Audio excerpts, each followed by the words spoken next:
Көз тигиште hamda Qur'on Kerimda "Valavla iz dakhalta cennetika qulta ma sha Allah la kuvvete illa billah" deydi. Sen aşu yani bir iki dost var. Birisi kıyametke işenmeydigan dost, birisi mümin dost. Yani Sure Kehf'te ikisinin kıssasında deydi. Mümin dost, kıyametke işenmeydigan dostqa deydi. Sen muşu körenlep ketme, beğenge kelgende maşallah la kuvvete illa billah bu Allah bəmiz bizim qulumuzdan hech qanday ish kelmaydi deganga o'xshash ma'ni desang bo'lmamdi deydi. Shunda demaganlik uchun u beğe kuyab ketadi, yo'qolib ketadi ayna. Payg'ambar sallallohu alayhi vasallamning bir hadisi bor. Sizlar qandaq bir üzanglarda yani yoki ballariңlarda yoki pul melinglarda ashu bir xushallanarlik binasini ko'rsanglar Maşallah la kuvvete illa billah. Bu şunun yolu. Ama afsus ki biz Uygurlar 1000 yıldan artıq İslam dinine itiqad qilib kelyapmiz. Bizning ajdodlarimiz bizga nurg'un yaxshi fazilatlarni, yaxshi sunnatlarni o'rgatgan.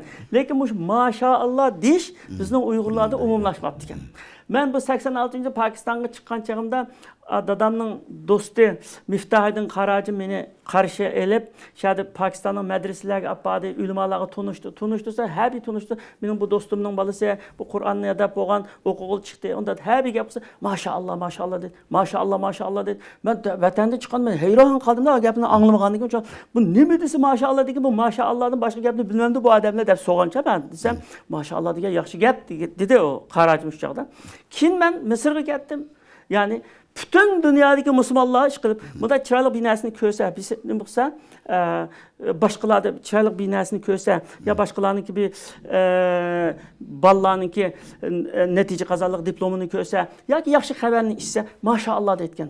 Bu maşallah, yani payg'ambarimiz o'rgatgan bir sunnat, biz Uyg'urlarda tark etilgan, unutilib ketgan bir sunnat. Biz nima ish demaymiz buni? Masalan, bizda bir bala shunda tatliq bola ekan, mavnada umoq bola ekan deydi.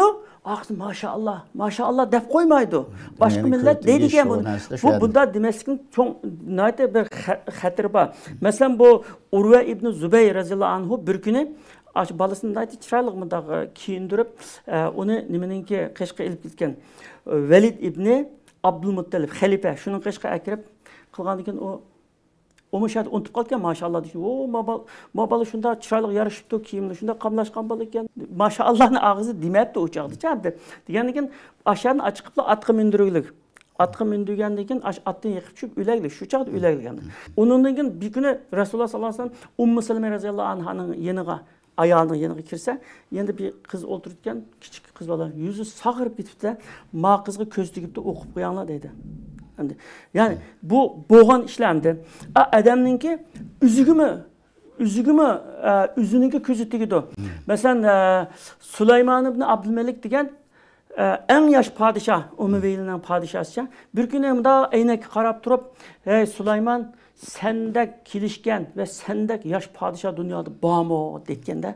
Degendikin akıllı kisellap 15-20 günlük ülep gitilgen bu adam.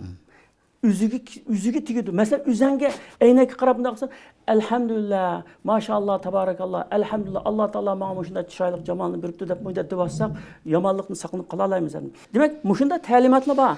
Lekin biz dinimizning ta'limotini intan yiroqlashib ketgandan ta'limot nima qilmaymiz, uni diqqat qilmaymiz.